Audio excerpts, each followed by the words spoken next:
A mensagem que eu falei para o Paulo, nossa herança profética, né, Paulo? Eu também chamo de um firme fundamento. A gente vai ver aqui um vídeo breve. Em 2018, foi fundado um museu lá nos Estados Unidos, Museu da Bíblia. E eu fiquei impressionado com um vídeo que esse museu fez para a inauguração lá do lugar. O vídeo, nada mais nada menos, é um resumo do livro O Grande Conflito, de Ellen White. E é muito interessante porque quem construiu o museu não são adventistas, são evangélicos, né? Mas o que me chamou muito a atenção é que o vídeo é um resumo em vídeo do livro O Grande Conflito. Eu fiquei assim impressionado. Eu queria começar a palestra de hoje, porque é o resumo do que eu vou falar para vocês, que a gente venha assistir esse vídeo, até se der para meio que apagar um pouquinho aqui. Vamos assistir então esse vídeo aqui. E eu vou fazer uma pergunta sobre esse vídeo, vai valer um prêmio lá na Loja dos Céus. Olha só, já vou dizer para você. Você vai ganhar um vale R$50 na Loja dos Céus, amém? Ah, gostaram disso? Valorizar vocês, né? Que depois do almoço vieram para a igreja, né, gente? Amém. Eu confesso para vocês que eu almocei de Portores, eu tirei uma soneca, né? Mas aí eu acordei um pouco atrasado e falei, não, vamos lá, tá na hora de ir para a palestra. Vamos lá então, eu vou fazer uma pergunta do vídeo, tá bom? Vamos ver se vai dar certo.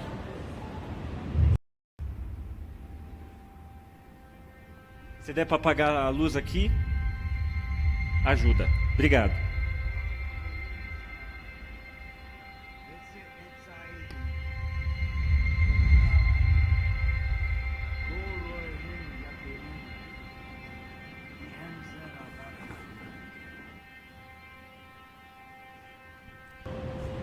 O dom profético. Deus chamou Moisés e começou a escrever as primeiras revelações escritas em hebraico. Ele transmitiu isso e judeus começaram a escrever de geração em geração a palavra de Deus. Os maçoretas eram bem rígidos na escrita. Mas nós estamos num grande conflito e essa palavra quase se perde em muitos momentos pelas guerras que existem no lugar. Na Palestina.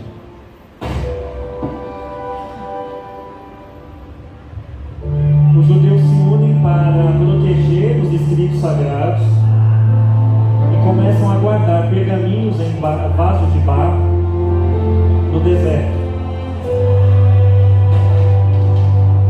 Muitos textos se perderam, mas Deus preservou o essencial. Eles fogem do deserto da Judéia e ali eles guardam muitos pergaminhos. Muito tempo passou, a imprensa é inventada em 1500 e pouco. Lutero começa a estudar a Bíblia, é um monge que tinha doutorado, e ele prega 95 teses lá em Nuremberg, perdão. Vocês estão vendo a Renascença, Michelangelo, Galileu Galilei. As profecias bíblicas começam a ser estudadas por um despertamento. Galileu calcula a volta de Cristo.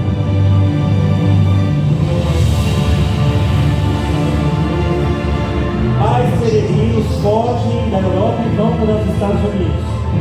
A nação americana é fundada, um país de liberdade. É lá que surgem as grandes igrejas do tempo do fim. Guilherme Miller sobrevive miraculosamente e se converte.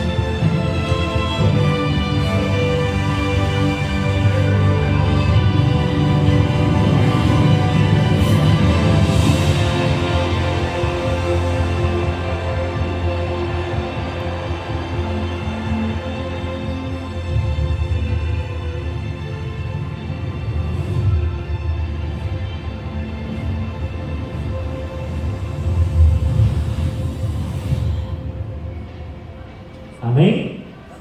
Tremendo. Vocês acabaram de ver um resumo da história.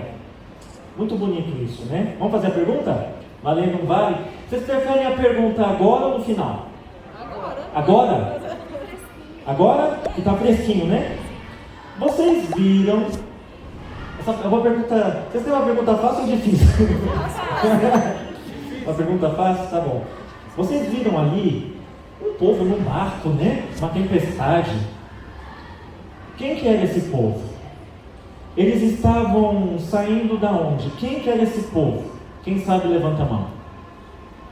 Eram os peregrinos da Inglaterra. Pode vir, irmão. Pode vir aqui, pode vir aqui. Que orgulho, que orgulho. Nosso obreiro está afiado, o machado está afiado. Meu amigo, quem que é aquele povo ali no barco indo para os Estados Unidos? Eram os peregrinos ingleses.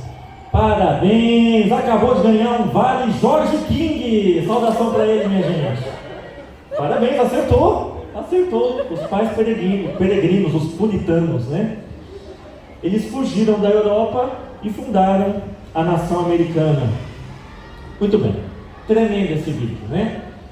Talvez no finalzinho a gente pode ter algumas perguntas, tá bom? Para ganhar outros vales aí na loja dos céus. Na loja dos céus, você vai gastar em livro ou em comida? Livro? Não tem problema ser comida. Vai ser livro? Oh, legal. Eu quero começar a palestra de hoje lendo 2 Timóteo 3, que diz assim. Paulo escreveu para Timóteo, né? Tu, porém, permanece naquilo que aprendeste, de que foste inteirado, sabendo do que tens aprendido, e que desde a tua meninice sabe as sagradas escrituras que podem fazer-te sábio para a salvação, pela fé que há em Cristo. Toda a escritura é divinamente inspirada e proveitosa para ensinar, para redarguir, para corrigir, para instruir em justiça, para que o homem de Deus seja perfeito e perfeitamente instruído para toda boa obra. Então você vê aí Paulo instruindo Timóteo e ele coloca a autoridade bíblica, de que a Bíblia é a norma de tudo na vida do verdadeiro cristão. Ellen White, uma das fundadoras da Igreja Adventista, escreveu: as Escrituras Sagradas devem ser aceitas como a autorizada e infalível revelação da sua vontade, falando da vontade de Deus. Elas são a norma de caráter, o revelador de doutrinas e a pedra de toque de toda experiência. Então, por exemplo, ela colocou aqui 3 pontos interessantes. Norma de caráter. Como que você avalia o caráter de uma pessoa? É pelo que o pastor fala? É pelo que você vê no exemplo de um ser humano? Como é que você avalia o caráter de uma pessoa? Pelo padrão bíblico. Outra coisa, doutrina. Aqui no púlpito, todos os dias, todas as semanas, a gente escuta alguns ensinos. Como que eu e você, a gente avalia o que está sendo ensinado? Se é certo ou errado? Por onde? Pela Bíblia. E por último, experiência religiosa. Por exemplo, por que que em certos lugares a experiência religiosa conta com certas coisas que um lugar tem e outro lugar não tem? Por exemplo, hoje é muito comum dizer que quem tem o Espírito Santo deve falar em línguas. Mas isso está na Bíblia, sim ou não? Jesus Cristo foi cheio do Espírito Santo, sim ou não? Ele falou em língua algum dia? Então a gente aí já começa um problema aí. Por isso que a nossa igreja, ela se pauta numa coisa muito importante, que é a palavra de Deus. É na palavra de Deus, como diz Ellen White aqui, que a gente vai ter a norma do caráter. Porque é lá que está falando dos frutos do Espírito Santo. Quem tem o Espírito Santo é o quê? Bondoso, amável, paciente. E isso sim é evidência de que a pessoa tem o Espírito Santo. Não é falar em línguas. Outra coisa interessante, é na Bíblia que se vai revelar doutrinas, é na Bíblia que vai dizer se a experiência religiosa é ou não é. Por exemplo, nós não dançamos na igreja. Em algum lugar na Bíblia, você vê gente dançando dentro do templo, sim ou não? Dentro do templo você não vê em nenhum lugar. O Kevin pode me corrigir ali se eu estiver errado. A gente vê Davi dançando fora do templo, maravilha! Lindo! Mas dentro do templo não. E por não ter uma base bíblica, a gente dança aqui, sim ou não? Não. E por aí vai. É por isso que tudo que nós fazemos deve estar pautado na Bíblia ou na tradição? Na Bíblia. E nós, como seres pensantes, nós devemos sempre questionar se aquilo que estamos ensinando e falando e fazendo, tanto pelo caráter, tanto pela experiência religiosa, se aquilo é de Deus ou não. Por exemplo, uma vez eu estava comportando, eu fui numa região que tinha muito de pessoas que acreditavam em revelação, e a pessoa falou: eu tive uma revelação sobre você, e é para você não estudar a Bíblia comigo. É para você não estudar a Bíblia comigo porque você vai me ensinar coisas que não são conforme a vontade de Deus. Aí eu fiquei pensando assim, ok, eu só ia ensinar coisas da Bíblia para essa pessoa. Se essa pessoa receber uma revelação de Deus contra o próprio Deus, Deus ele não está contra ele mesmo. A casa de Deus não está dividida. Se a revelação que a pessoa recebe, ela contraria a própria Bíblia, você deve ficar com a Bíblia ou com a revelação? Pode responder, igreja. A Bíblia. A Bíblia. Se eu estou ensinando para você que tem que guardar o sábado porque está na Bíblia, aí uma revelação mostra para você, não precisa. Você vai ficar com a sua revelação ou você vai ficar com a Bíblia? Porque senão, irmãos, aí cada um fala o que quer, cada um ensina o que quer, e é por isso que tem tantas o que hoje no mundo? Religiões e igrejas. É por isso que tem tantas igrejas, porque ao invés de nós, seres humanos, interpretarmos a Bíblia de maneira correta, a gente acaba interpretando a Bíblia de maneira errada. Tem muitas igrejas, não por causa da Bíblia, é por causa do intérprete da Bíblia, é por causa da pessoa que lê a Bíblia. É nem aquele pastor que apareceu no Fantástico, ele leu Oséias, lá estava escrito, adúltera, estava escrito, ele leu adultera, aí adulterou com as mulheres da igreja. Ele achava que podia adulterar com as mulheres da igreja.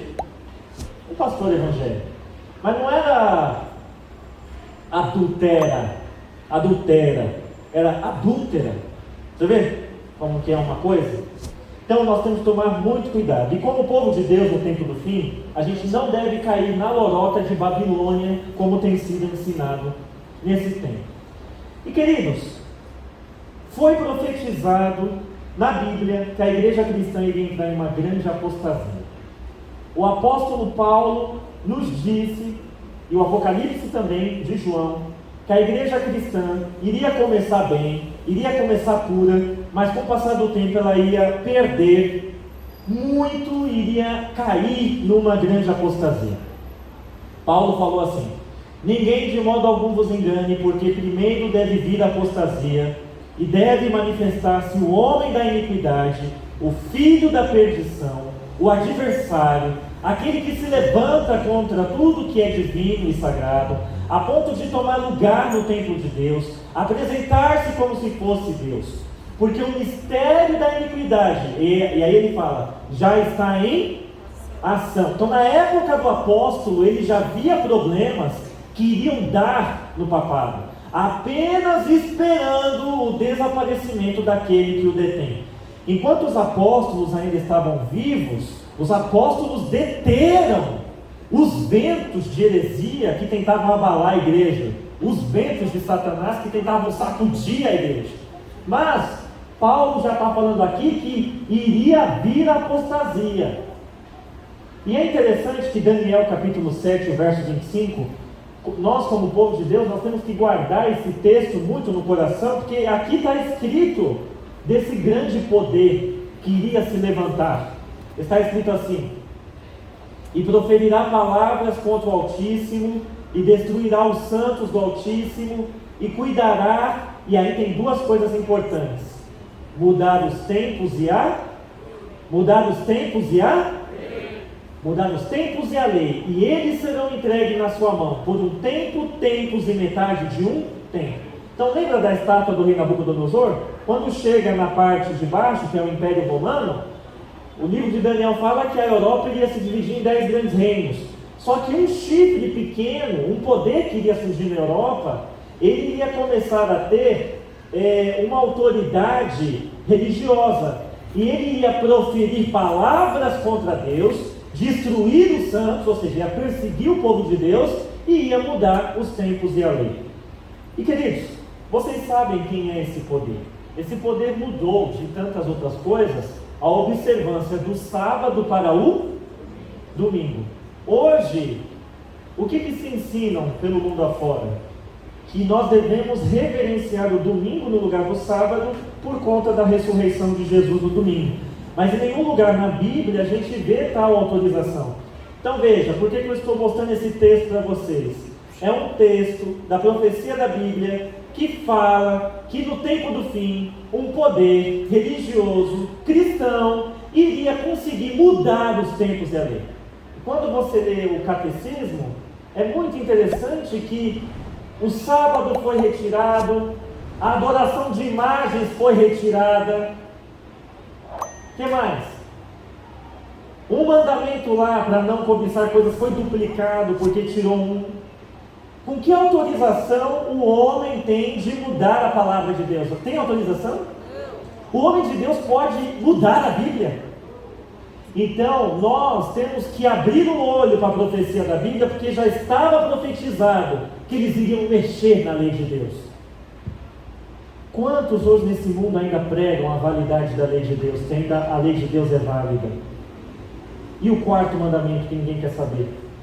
Não é verdade? Ou as pessoas ainda estão na ignorância porque os líderes religiosos não estão a fim de obedecer a Bíblia tal como ela é. Por isso nós precisamos abrir o nosso olho. Falando, você vê aqui, né? Um tempo, tempos e metade de um tempo. E você sabe que Daniel e Apocalipse se complementam. Olha só. Foi-lhe dada uma boca para proferir grandes coisas e blasfêmias. E deu-se-lhe poder para agir por 42 meses.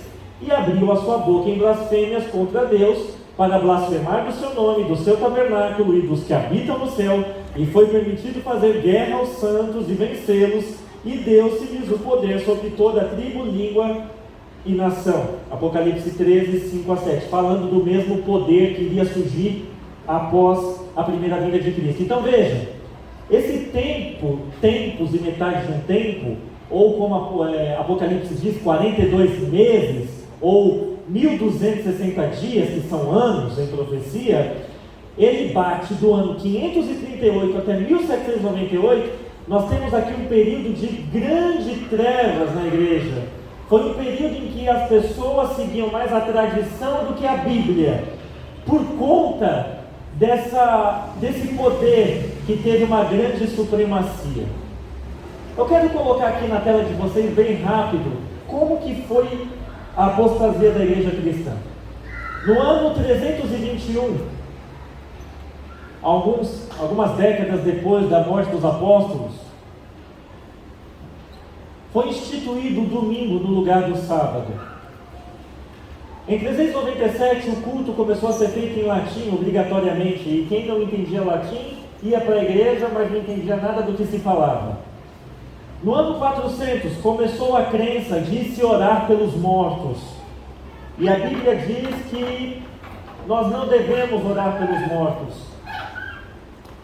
Em 590 surgiu a doutrina do purgatório, que é uma doutrina que diz que no céu tem uma porta, o céu tem uma porta, né? Obrigado, Luiz. Uma porta de entrada, e que quem não se salvou fica no purgatório um tempinho e depois vai para o céu. Gente, isso está na Bíblia, sim ou não? Não está na Bíblia. E essa imagem de um fogo ardendo, com crianças, jovens, adultos, velhos, ardendo no fogo, isso pegou tanto na mente, atormentava tanto a mente das pessoas na época, elas tinham tanto medo disso. Só que essa doutrina não está na Bíblia. Em 609, uma grande veneração a Maria se tornou tão grande que começaram a cultuar Maria. Não temos nada contra Maria. Maria foi uma santa mulher de Deus. A ressurreição aguarda essa mulher. A Bíblia fala que João cuidou dela, mas em nenhum momento a Bíblia fala que ela está no céu intercedendo por nós. A Bíblia fala que o nosso único mediador é quem, queridos? É Jesus. Nada contra Maria. Maria é um exemplo de mulher, uma santa mulher de Deus. Mas eu estou mostrando aqui para vocês como que a igreja, com o passar do tempo, foi aderindo a tradições que não estão na Bíblia, e as pessoas foram encaminhadas para o erro. No ano 993, a canonização dos santos.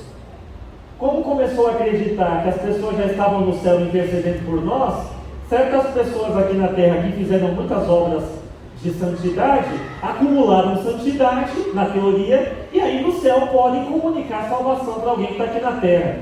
Isso está na Bíblia? Quem é o único que pode comunicar salvação para a gente? É Jesus. É Jesus Cristo. No ano 1079, a doutrina da transubstanciação. Quando se coloca a hóstia no vinho, se acredita que ali se torna literalmente o corpo e o sangue de Jesus. E o sacerdote come literalmente o sangue e o corpo de Jesus. Uma má interpretação da Bíblia. No ano 1232, a igreja, percebendo que se não tivesse maior controle sobre as pessoas, ela iria se esfacelar em várias frentes, eles proibiram a leitura da Bíblia. Só podia ler a Bíblia quem era sacerdote. Então hoje, se você pega a sua Bíblia e você vê quem imprimiu a sua Bíblia, fala aí, quem que é que imprimiu a sua Bíblia? Se você ler na sua Bíblia, Sociedade Bíblica do Brasil, qual outra? A Bíblia NVI, que é da Nova Vida. Vocês vão perceber que todo esse povo que começou a imprimir Bíblia no mundo inteiro foram os protestantes.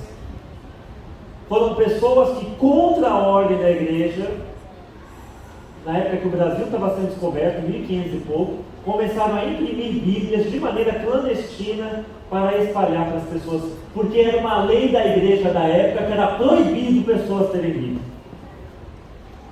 Vocês estão vendo o problema? Como eram as trevas da Idade Média? Próximo ponto. No ano 1563, a tradição possui autoridade. No contexto ali de Lutero, a igreja teve que colocar a tradição como autoridade porque ele questionou a tradição. No ano 1870, infabilidade papal. No ano 1950, Assunção de Maria. Então veja, muitas outras doutrinas, eu posso falar aqui, no ano 1901, começou o movimento carismático, com essas questões do falar em línguas, do mover do espírito, do carismatismo. Começou lá nos Estados Unidos e veio para o Brasil, né? E isso comanda até hoje. E eu queria deixar um pensamento com vocês de Ellen White. Ela diz assim: mas Deus terá sobre a terra um povo que mantenha a Bíblia, e a Bíblia só, como norma de todas as doutrinas e a base de todas as reformas. E aí ela continua: olha, a opinião de homens famosos, as deduções da ciência, os credos, as decisões dos concílios das igrejas, tão numerosos e discordantes como são as igrejas que representam, a voz da maioria, nenhuma destas coisas, nem todas em conjunto, deveriam considerar-se como prova em favor ou contra qualquer ponto de fé religiosa. Antes de aceitar qualquer doutrina ou preceito, devemos pedir em seu apoio um claro assim diz o... Ficou claro, irmãos? E com o passar do tempo, a igreja começou a se reformar. Eu quero falar aqui de algumas pessoas, de alguns povos muito importantes que contribuíram para que hoje nós tivéssemos a liberdade de ter a Bíblia na nossa mão. Quero falar, por exemplo, dos valdenses e dos albigenses. Eles viveram ali no norte da Itália, no sul da França. Vocês estão vendo aqui uma colônia valdense. Os valdenses foram povos, pessoas ali que guardaram porções da Bíblia por séculos. Eles guardavam o sábado, acreditavam na salvação pela graça, criam no Pai, no Filho e no Espírito Santo, acreditavam em muitas doutrinas das quais nós hoje acreditamos também, e eles foram severamente perseguidos pela Igreja Romana. Inclusive, uma curiosidade, né? O Papa Francisco até teve uma reunião, alguns 2 anos atrás, se reuniu com a Igreja valdense, pediu desculpas em nome da Igreja por conta das perseguições que foram feitas na Idade Média. Outro grupo importante, cristãos da ilha de Iona, na Escócia, grupos que mantiveram cópias escondidas de Bíblia, e o relato da história diz que eles eram sabatistas, eles acreditavam na salvação pela graça, eles acreditavam no Pai, no Filho e no Espírito Santo, eles tinham um profundo conhecimento da Bíblia, não adoravam imagens. Muito interessante. Era um grupo ali, outro aqui. Eram os remanescentes de Deus espalhados pela terra, né? Os armênios na Ásia também seguiram esse mesmo caminho. Só que, como eu disse para vocês, são grupos bem reduzidos, né? Na África também, ali na Etiópia, até o ano 1000, eles mantiveram a pureza doutrinária como hoje nós temos, hoje em nossa igreja. Muito interessante. Volto a dizer, guardavam o sábado, acreditavam na salvação pela graça, valorizavam a lei de Deus, os dons do Espírito Santo, e tinham porções da Bíblia. Queridos, dentro da própria igreja romana surgiram pessoas que perceberam, gente, a Bíblia fala uma coisa, a igreja faz outra, precisa mudar isso. E surgiu um movimento de reforma dentro da igreja, e a reforma protestante tem 5 pilares. Sola Escritura, que significa o quê? Somente as Escrituras. Sola Fide, somente a fé. Sola Gratia, somente a graça. Sola Christus, somente Cristo. E Soli Deo Glória, somente a Deus a glória. Vale a pena dizer, somente as Escrituras. A Bíblia é o único texto autorizado para a formação doutrinária. Como a gente já falou, somente a fé. Nós somos salvos pela fé, justificados pela fé, salvos pela graça. Somente a graça. A gente não é salvo pelos sacramentos, nós não somos salvos pela devolução de dízimo, nós não somos salvos pelo batismo, nós não somos salvos pela Santa Ceia, nós somos salvos pela graça de Deus. Justificados pela fé. E quando eu e você amamos a Cristo, aí sim, nós dizimamos, nós participamos da Santa Ceia, a gente faz o rito do batismo, mas o rito não salva. Isso é importantíssimo. Porque naquela época, e até hoje em algumas denominações, o sacramento é um poder do céu para a salvação da pessoa, né? Então, por exemplo, né, tem primeira comunhão, batismo, casamento, eucaristia, unção. São ritos que se faz para salvar a pessoa do inferno. Não, a Bíblia fala que nós somos salvos pela graça, justificados pela fé. E por último, glória somente a Deus. Naquela época antiga se dava muita glória para o líder religioso. Beija a mão, se ajoelha. E tem certas reverências que não devem ser dadas ao ser humano. Nós precisamos respeitar sim as autoridades. Se o presidente entra aqui, o governador entra aqui, se alguma autoridade eclesiástica entra aqui, a gente, mas nada de se ajoelhar, nada de... Então, os reformadores, eles ficaram com esse resumo. E queridos, algumas coisas aconteceram no mundo que contribuíram para a Bíblia hoje estar na sua mão. Primeira coisa, contra a ordem da igreja romana, pessoas ricas da burguesia alemã, da burguesia francesa, da burguesia inglesa, se uniram e começaram a imprimir Bíblias de maneira escondida.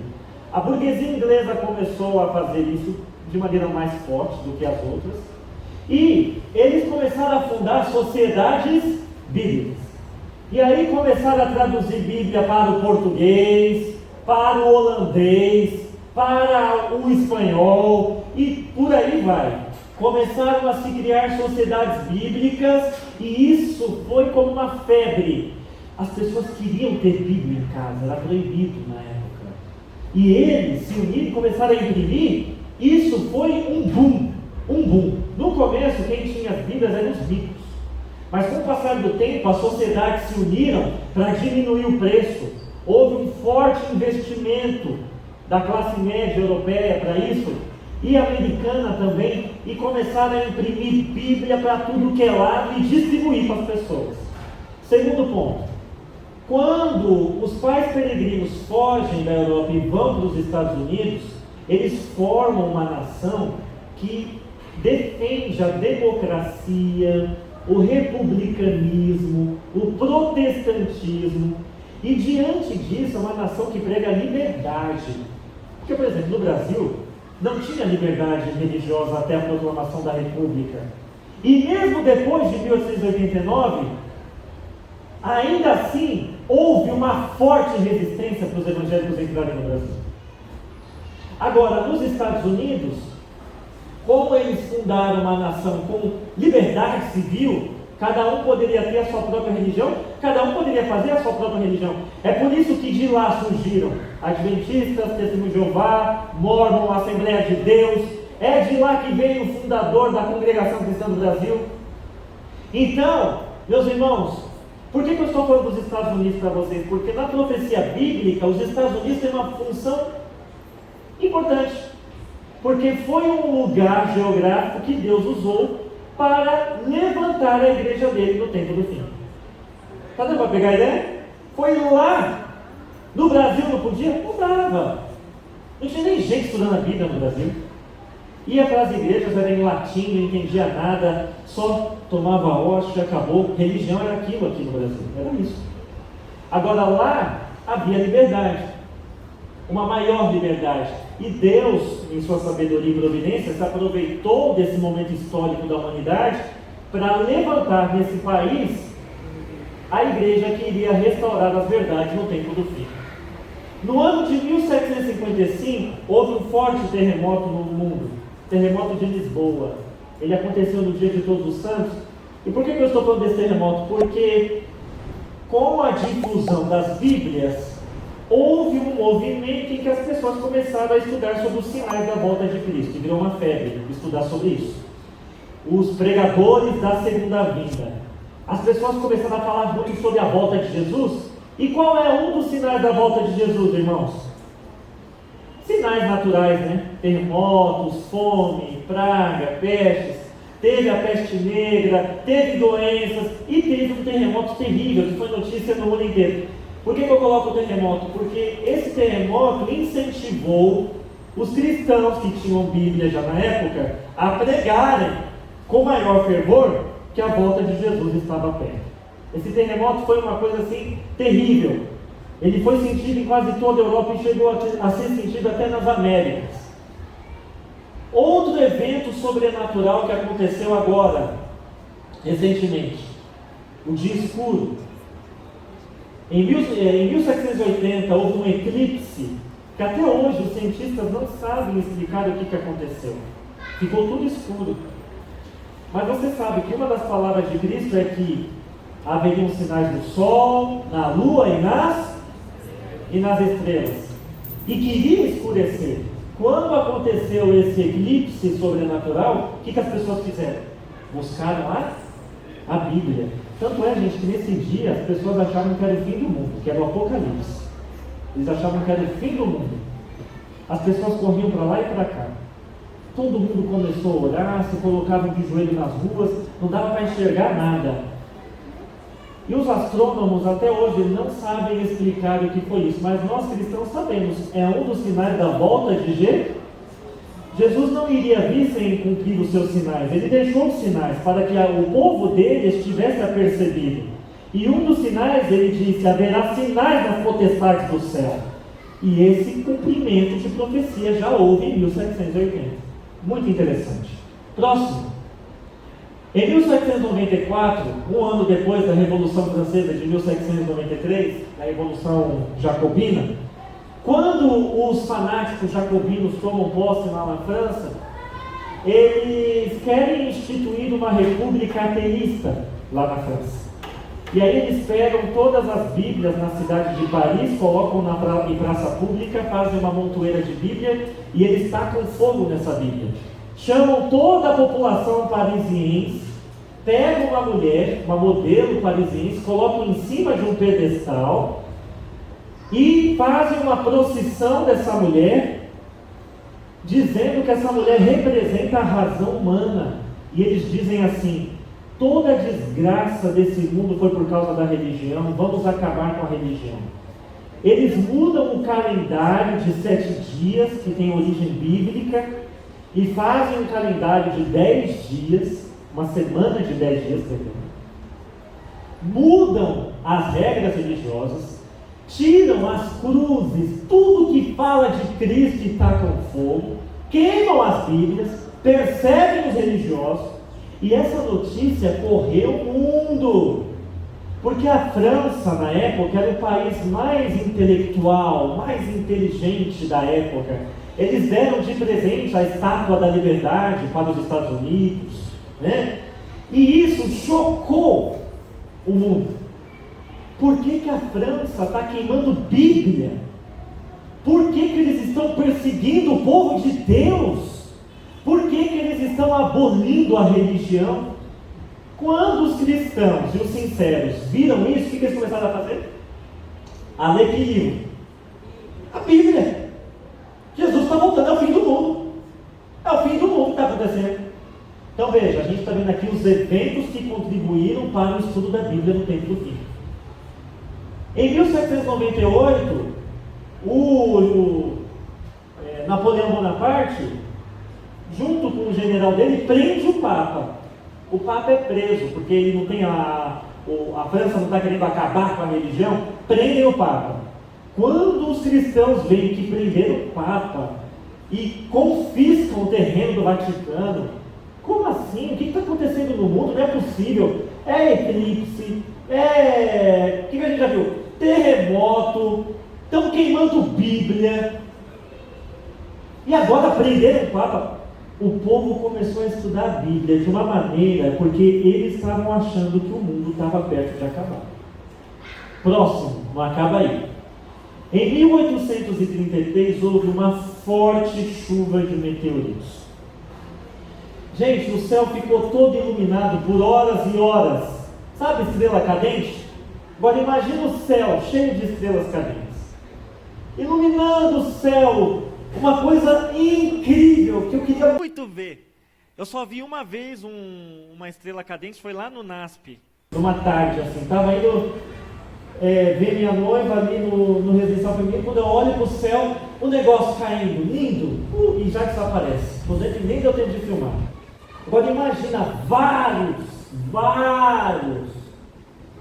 E você sabe que Jesus falou que as estrelas iriam cair do firmamento. É um sinal da volta de Jesus. É Deus do santuário avisando o povo, a humanidade: está perto o fim. Eu estou terminando o meu trabalho. Se preparem e sejam apercebidos. Eu estou voltando, eu estou saindo do santuário.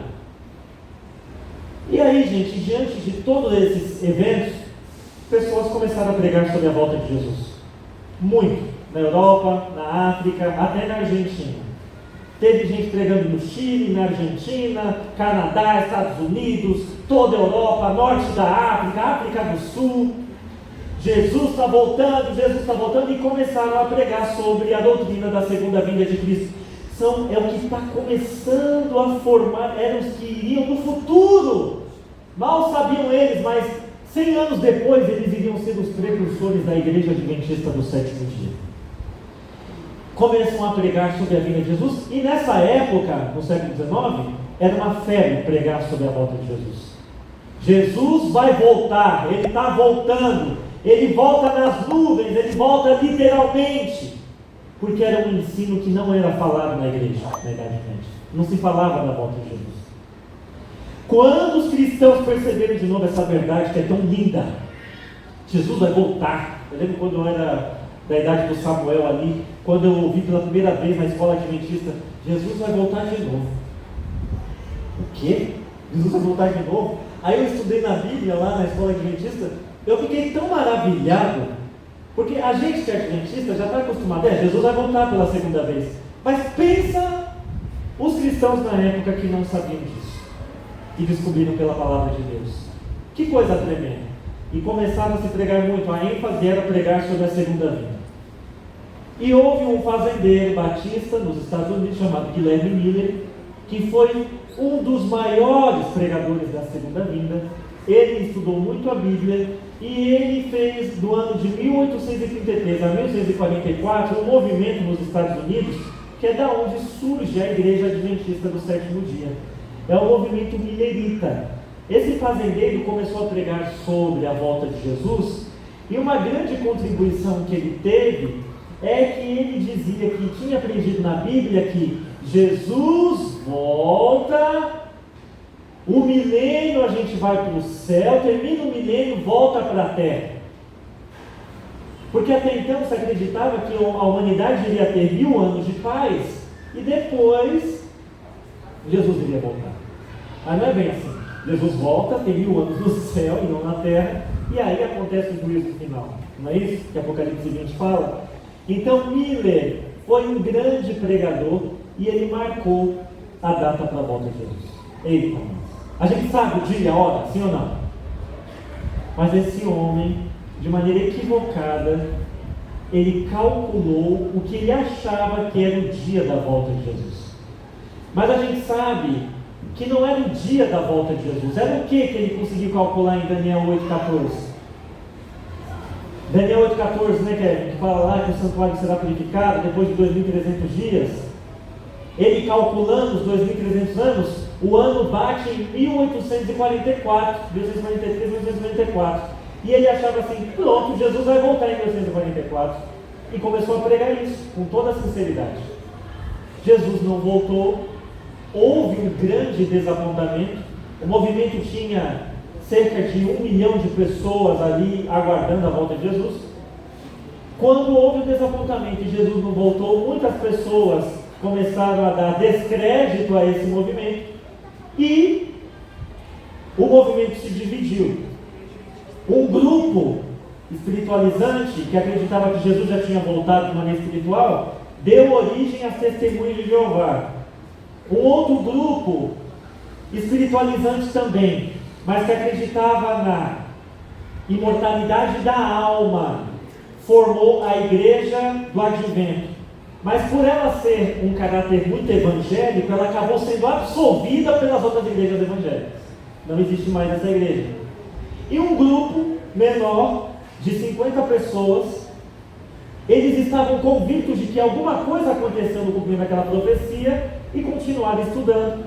E semanas depois, Irã Edson e outros pioneiros metodistas, eles entenderam o motivo do desapontamento, que era a purificação do santuário celestial. Cristo estava saindo do lugar santo e entrando dentro do Santíssimo, começando a sua última fase do seu serviço expiatório, do seu serviço de salvação. Até então, Jesus ele só intercedia do céu.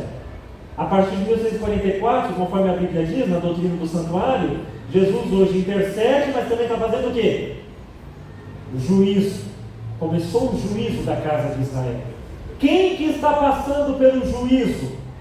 Todos que tiveram seu nome escrito no livro da vida.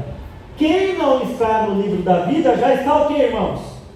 Condenado.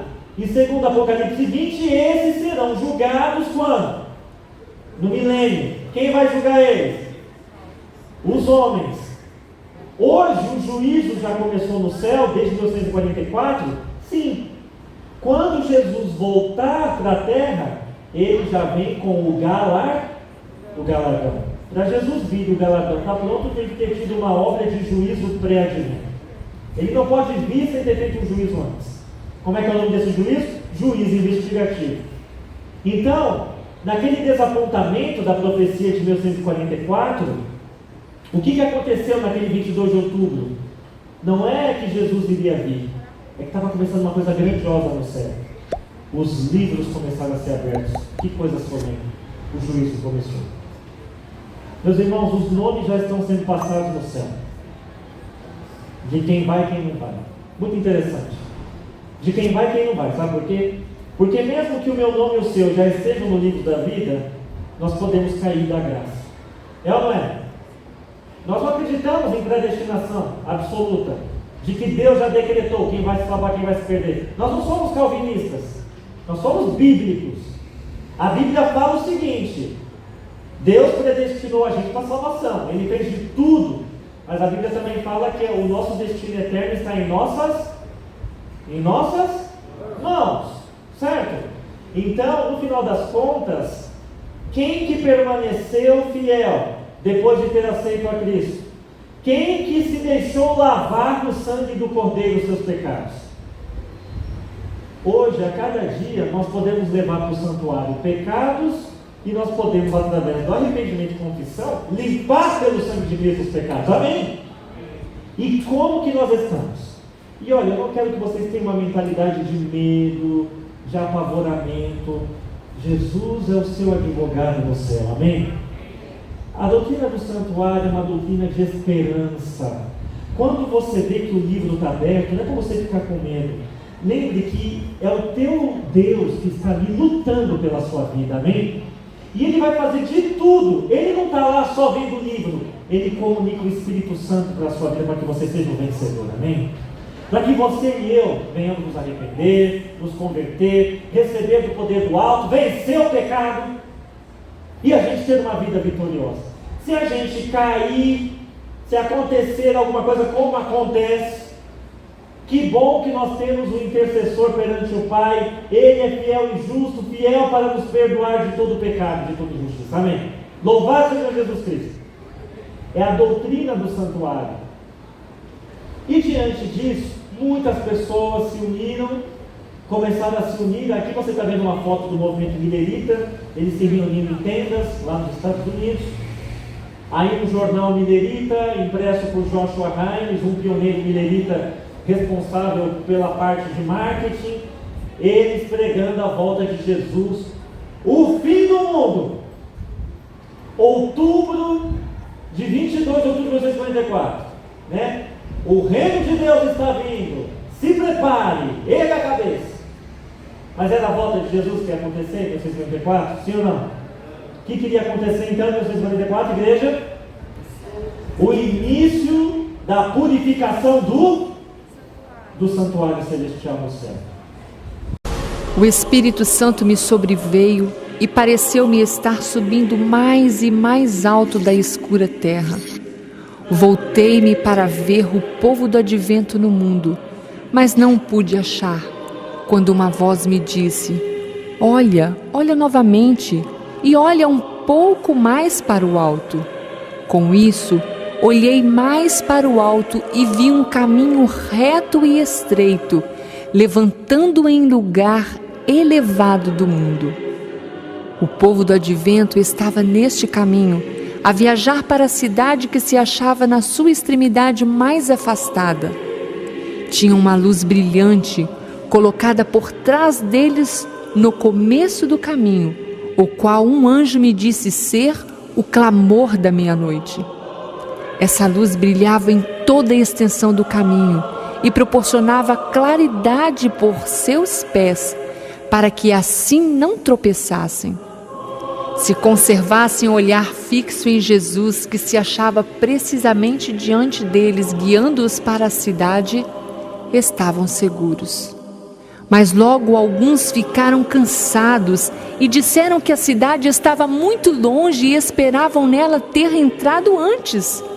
Então Jesus os animava, levantando seu glorioso braço direito, e de seu braço, meus queridos, saiu uma luz que incendiava sobre o povo do advento, e eles clamavam aleluia. Outros temerosamente negavam a existência da luz atrás deles e diziam que não fora Deus que os guiara tão longe. A luz atrás deles desaparecia, deixando-lhes os pés em densas trevas, de modo que tropeçavam e, perdendo de vista o sinal e a Jesus, caíam do caminho para baixo, no mundo tenebroso e ímpio. Depois que saí da visão, estava excessivamente perturbada. Dirigi-me ao Senhor em oração e roguei-lhe que pusesse a responsabilidade sobre outra pessoa. Parecia-me que não poderia suportar.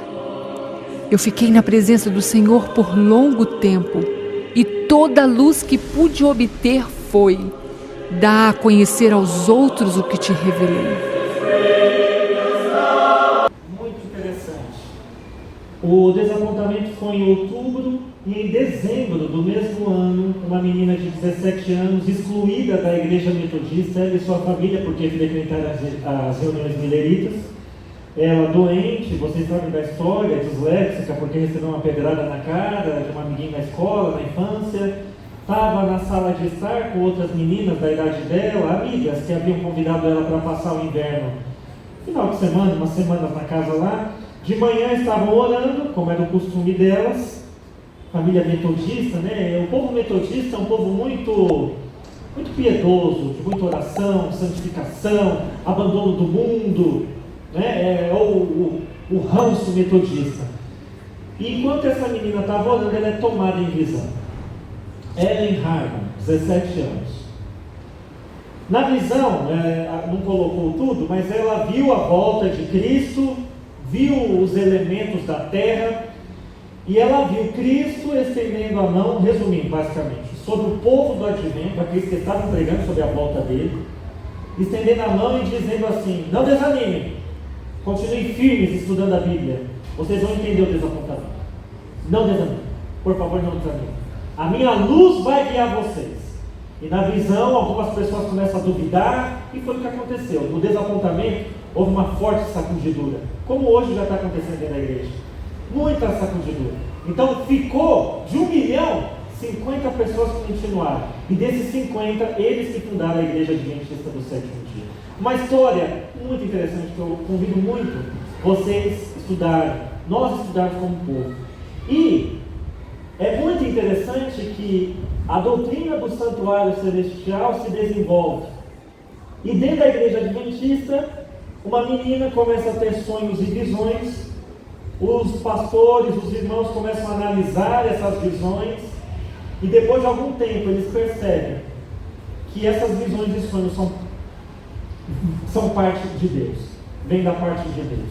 Começam a comparar aquilo que ela fala com aquilo que está na Bíblia, e tudo que Ellen Harmon, e depois que ela se casou com o pastor Tiago White, Ellen White começa a escrever e falar, está na Bíblia. E aí a gente sabe que a Bíblia diz que no tempo do fim Deus iria ter um povo que guarda os mandamentos de Deus e tem o quê? O testemunho de Jesus. Em Apocalipse 12 está escrito isso. E a gente sabe que a Igreja Adventista do Sétimo Dia é uma igreja que prega o Evangelho, prega a salvação pela graça, prega a justificação pela fé, mas prega também a validade da lei de Deus. Por isso que é do sétimo dia, porque nós guardamos o sábado. Mas é interessante também que no nosso meio, uma menina, há praticamente 100 anos atrás, quando ela morreu, em 1915, né? Depois velha, claro, uma menina começou a ter o dom profético. E ela se tornou uma profetisa nesse tempo do fim. Ela escreveu muito, e hoje nós temos o privilégio de ler seus livros, né? Caminho a Cristo, Desejar Todas as Nações. Eu quero terminar então a palestra dessa tarde dizendo sobre essa questão do santuário celestial, né? Ora, a suma do que temos dito é que temos um sumo sacerdote tal que está assentado nos céus, à destra do trono da majestade, ministro do santuário, do verdadeiro tabernáculo, o qual o Senhor fundou, não o homem. Amém? Foi esse texto que ajudou Irã Edson, pioneiro, a entender que o santuário a ser purificado não é a terra, mas é um santuário que está no céu, onde Cristo ministra em nosso favor. Que coisa tremenda. E aí outro texto de Hebreus também, que eu convido você a ler, Hebreus 9, 23 a 24. Né? Aqui é um resumo das 3 mensagens angélicas, daquilo que a gente entende, né? A Igreja Adventista prega, é o centro da mensagem adventista, é Apocalipse 12, né? A volta de Jesus, o fim dos 2.300 dias, a queda e a saída de Babilônia. Quando Deus levanta a igreja remanescente no tempo do fim, Babilônia definitivamente, acontece o que com Babilônia? Ela cai. Babilônia cai. Porque, gente, quando está tudo apagado, você consegue ver a sujeira, sim ou não? Mas quando você liga a luz, liga a luz e vê o ambiente, aí você consegue ver a sujeira. Em todo esse processo que eu mostrei para vocês, da reforma protestante, Deus foi restaurando as verdades, até que Ele teve um momento especial que Ele levantou a Igreja Adventista, para que ela fosse um instrumento nas mãos dEle, para pregar a saída do povo de Deus de Babilônia. Babilônia é toda essa confusão religiosa, Todas essas coisas que não estão na Bíblia que ensinam as pessoas. Deus convida o povo a sair de Babilônia. E por último, na terceira mensagem angélica, Deus faz um alerta: haverá um falso sistema de adoração universal. Não é para adorar a besta nem a sua imagem. E nós estamos aí perto disso acontecer. Queridos, que Deus nos fortaleça, que Deus nos ajude. Nós teremos agora uma palavra de oração e os 15 minutinhos aqui vai ser para tirar dúvidas, perguntas, que eu imagino que vocês devem ter muitas perguntas. Vamos cair então? Uma palavra de oração? Vamos falar com Jesus? Feche seus olhos. Querido Deus e Pai Celestial, eu agradeço a Ti por esse momento que tivemos de recapitular um pouco da história. Há muitos detalhes ainda para a gente entender. Queremos pedir que o Senhor nos ajude a compreender a questão da igreja remanescente, do dom profético e do privilégio de participar, Senhor, desse povo que guarda os mandamentos de Deus e tem o testemunho de Jesus, que é o espírito de profecia, o dom profético. Obrigado porque o Senhor trouxe um profeta no tempo do fim, o Senhor comunicou a Tua serva, a mensageira do Senhor, muitas instruções importantes que certamente nos guiam para a Bíblia e para Cristo. Pedimos uma bênção para a nossa vida, nos fortaleça e confirma o nosso nome no livro da vida. Pedimos essas bênçãos e agradecemos em nome de Jesus. Amém.